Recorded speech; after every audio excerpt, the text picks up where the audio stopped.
Hey, what's up? This is JBAT, and today I will be doing a review for the official comic adaptation of Batman from 1989, the Tim Burton directed film, which starred Jack Nicholson as the Joker and Michael Keaton as Batman. So this will be my review for the comic adaptation of this film, from the 1989. And the artwork for the comic book was very good. They did a very good job on the artwork for it. It was very closely to the film. Okay, this is J-Bat. Alright.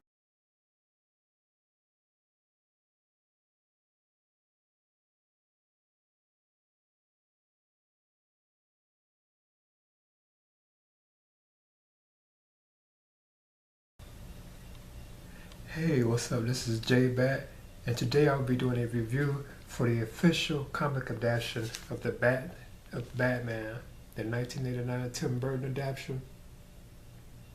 As you can see, it has the Joker, Jack Nicholson as the Joker, Michael Keaton as Batman, and also has some cool images on the back. Now, I keep this in plastic because I had it so long. I remember getting this when I was just a kid. I was like a teenager when I had got this. It wasn't when the original movie was out. I think it was around either like Batman Forever or Batman and Robin. One of those two I really can't remember. But during the time when one of those were out, that's when I had found this comic adaptation in a comic book store because I used to read a lot of comic books at the time. And I keep it in plastic because this is over 20 years old. I had this over 20 years. So yeah, this would be my review for the official comic adaptation of the 1989 Batman film. Alright. So again, to give like a better look at it, Now this is it without the plastic, as you can see right now, And it has like Jack Nicholson as a Joker, and the artwork on this was done very well. They did a very good job on the artwork because I think the artists were it was Jerry Ordway, and the color artist was Steve Olive, and then they had a letterer, John Costanza. So it was like three different people that worked on the art for this, and they closely resemble, the drawings closely resemble the actors. Like see how you got Michael Keaton up there as Bruce Wayne, Kim Basinger as Vicky Vale, or Michael Goff as Alfred. They did a very good job on how they look. So yeah, I'm gonna start doing my review for this, and this is the review for Batman, the 1989 film adaptation. Comic adaptation. Now, the Batman comic adaptation, it is exactly like the 1989 Tim Burton film. Like exactly like screen for screen, shot for shot. You wouldn't even have to watch the film if you read this, or vice versa. If you watch the film, you wouldn't have to read this, But I used to be a big comic book fan. I used to read like a lot of comic books back when I was much younger, like in my teen years, when I was like much younger. I used to read tons of comic books. Now, the comic books, what are my favorite? When I was reading those, I mostly read Spider-Man, but Batman is still like my all-time, favorite superhero. And Spider-Man is my number 2. But this Batman, that comic adaptation, it is exactly like the film. You know what I'm saying? You wouldn't even have to watch the film if you read this. If you chose this to read comics, you know what I'm saying? You didn't want to see the Batman film. You could actually just read the actual comic adaptation, which is exactly like it. It is well done. It's like a little on the short side, but it's like very well done. Like the images of like the artwork by Jerry Ordway, and the color artist Steve Olive, and the lettering by John Costanza. So you have like 3 different artists doing like the artwork. It's excellent. Like their artwork that they did for like us, like the Bruce Wayne or like the Joker, they look exactly like how the actors look. So like Michael Keaton as Bruce Wayne, it looks exactly like Michael Keaton. Like the drawing, like his facial, like the way his mouth feels and stuff like that, or like Jack Nicholson as the Joker, it looks exactly like him. So I thought they did a good job on that. Now I had already did like a film review for Batman 1989, so I decided to kind of leave like the comic book itself, like the comic adaptation, because it's exactly like it. I decided not to, really touch on that too much. You know what I'm saying? I just let it like roll.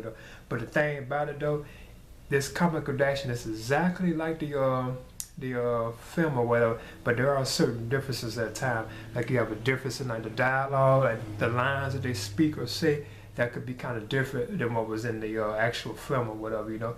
Like some of the lines could have been like twisted or turned around, but other than that, they basically saying the same thing. And plus, like some of the scenes, you know what I'm saying, like you have it's like at the beginning where the family is robbed, just like in the movie where the family left the theater and they are robbed, you know, then Batman confronts the criminals or whatever. It's kind of different than what it was in the film, just slightly different. They shoot at Batman, but he doesn't he doesn't fall back, you know, and plus he doesn't use his bat rope in the scene like he did on the movie, you know. And plus when he comes up on the criminals, you know what I'm saying, he didn't like glide down, you know, when he first glide down, and it looked cool like on the movie. Now in the comic book he walks up to them, so that's like the kind of the difference that they had, you know. He actually walks up to them in the comic book, you know, and then some of the dialogue is kind of different in the comic adaptation as well. And plus other scenes like that feature like Alfred where he wasn't there, or he was supposed to be there and he was, you know. Say the scene where after the I think the charity thing or whatever that Bruce Wayne had at Wayne Manor, where like Gordon and everybody was there, he had to go and Alfred had told him about the that Gordon had to leave abruptly, you know, and that's when Gordon went to Access Chemicals to apprehend Jack Napier, who becomes the Joker eventually, you know. But in the film, Bruce Wayne, when he went to the Batcave and looked at the surveillance footage of Gordon, he was alone. But in the comic adaptation, Alfred is there with him, and they're both looking at the surveillance footage of the Gordon talking to the you know, the police cop or whatever, you know. So that was different from what was in the film adaptation, you know what I'm saying? What was in the actual film, that was kind of different. Then plus the other scene where Bruce and Vicky Vale were like having like dinner, you know what I'm saying? Like when they were on their date, Alfred was actually with them. Not at first he wasn't, but he arrived later on, you know, because Vicky Vale made, you know what I'm saying, she kind of thought the way they were eating were kind of odd, you know, and they were sitting at such a long table, you know. So they actually ended up eating with Alfred, you know what I'm saying? But in the comic adaptation, Alfred is not there at all. They just ate alone too. They just ate with Bruce and Vicky, and Alfred wasn't like there at all, you know. Other scenes too, like where they're in the Axis chemical factory, you know. You know, remember when Jack Napier, before he becomes a Joker, he shot at Batman, you know, and Batman blocked him with his wrist and the ricochet him in his face. Now this time in the comic adaptation, Batman blocks it with his cape, you know what I'm saying? And his cape, like the bullet ricochets off his cape and then hits Jack Napier in his face. And then plus he falls into the toxic chemical stuff, you know what I'm saying? Whereas in the film, Batman was actually holding him and then dropped him and let him go. But in the Witchcraft thing, it was actually kind of different, you know, like Jack Napier just fell in on himself. Also in the Joker commercial where he's pushing the bucket, and then he walked up to a victim, you know what I'm saying? They was like knocked out, like they had the smile and stuff on. And the comic was actually different. You could see the Joker actually spoon feeding like one of the victims, and they gave him that smile, you know, that Joker smile, you know. So it was actually different too. So the comic adaptation is exactly like the film, like the dialogue, like the panels, like the screen scene for scene, but it's just like little touches of the dialogue and like the certain scenes, certain things that Batman did or the Joker did were kind of slightly off. You could tell that probably was originally what they were going to do with them, you know what I'm saying? But they probably changed it at the last minute, you know what I'm saying? Because even like towards the end of the film, you know what I'm saying, when the Joker, I don't even want to spoil it if you never seen it, you know, like Batman, instead of him shooting a grapple around the Joker's leg, he actually pulls out a bat rope and throws it around the Joker's leg. But I'm not going to spoil the rest if you've never seen like the film, you know. And then plus at the end, towards the end of the film, after everybody, the Joker has been defeated or whatever, I'm not going to spoil what happened. Bruce Wayne, like in the comic adaptation, he actually takes off his clothes. You can see him running away with like his mask off, and he got just like a black suit on. And I think he still had like the utility belt. Now that wasn't in the film at all, so you could tell that originally Tim Burton probably would have had that in the film, you know what I'm saying? But they probably cut it out, you know what I'm saying, at the last minute. So yeah, this is my review for Batman, the official comic adaptation of the movie. So this is basically the comic book adaptation of the 1989 film, you know. So yeah, I thought this was good. It was well done, and it's exactly like how the film was. Very exactly like it, you know. The dialogue and stuff, you know. Because as I mentioned before, it really was based on, it's the film comic adaptation of this right here. The first Batman film, you know, from 1989. So yeah, if you can find this, I'm sure this probably might be kind of hard to find, you know. I'm not sure, like maybe like on Amazon or eBay, but I had mine for like over 20 years. I got this when I was just a kid, and I had it all this time, you know what I'm saying? Now I didn't get it when the original Batman film was out, but I think it was like not even Batman Returns, cause I had all those too. I think it was around either Batman Forever or Batman and Robin when I found this adaptation in a comic store. It was in a comic book store too. And I remember the price of it being more than what the actual comic book was. This was at the time, you know. I remember it being more than that. Yeah, because at the time this was $5, but I think it was actually more than that when I got it. So yeah, this is JBAT'S review for Batman, the official comic adaptation of the Warner Brothers motion picture. And like I said before, this is excellent. I would highly recommend this if you could find it, you know what I'm saying? And like the artwork on it was so superb, you know what I'm saying? You see how that looks just like Jack Nicholson's Joker too right there. Then you know Michael Keaton Batman, you know. I would highly recommend this. So this is my review for the Batman, the official comic adaptation from 1989. And this is JBAT. Alright. As you can see, this is the Batman comic adaptation of the film, you know, from the 1989 film adaptation, the official comic adaptation of the Warner Brothers motion picture. And as you can see, they had Jack Nicholson's Joker and Michael Keaton, you know, as Batman right here, you know. Now the artwork for this was very good. The whoever did the artwork, you know, they did like a very good job on it, you know. And it truly does resemble the actors a lot, you know. They look just like their movie counterparts. So this is basically like, you know, like the insides of it, you know. It looks very beautiful, you know. The artwork was very well done.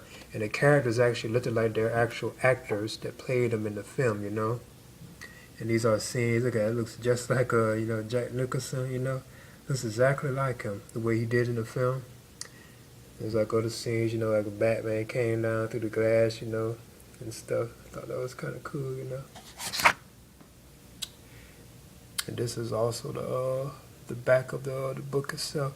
As you can see, like Michael Keaton as Bruce Wayne, Kim Basinger as Vicky Vale, Michael Goff as Alfred, you know, Jack Nicholson up here, you know, the Batmobile, you know, all the images from the film, you know, the Joker.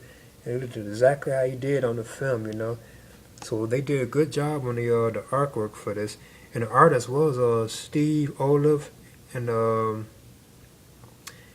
Jerry Ordway. They did like the artwork for this, which was well done, you know. So you have like images, you know. It's kind of hard to kind of open it up because it's so stiff, and this is actually from that year. This wasn't like a reprint or nothing. This is from like 1989. I can't remember, I had picked this up years ago, and I had this for like a long time, like over 20 years. This comic adaptation. Okay. As like I said, you know, they look just like how they do on the film, you know, the actors. So they did a very beautiful job on the artwork. It was just like Michael Keaton as Bruce Wayne, you know. They did a good job, you know, real good job on this comic adaptation of the film.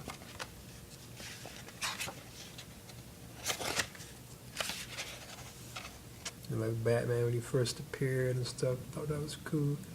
Okay, this is JBAT.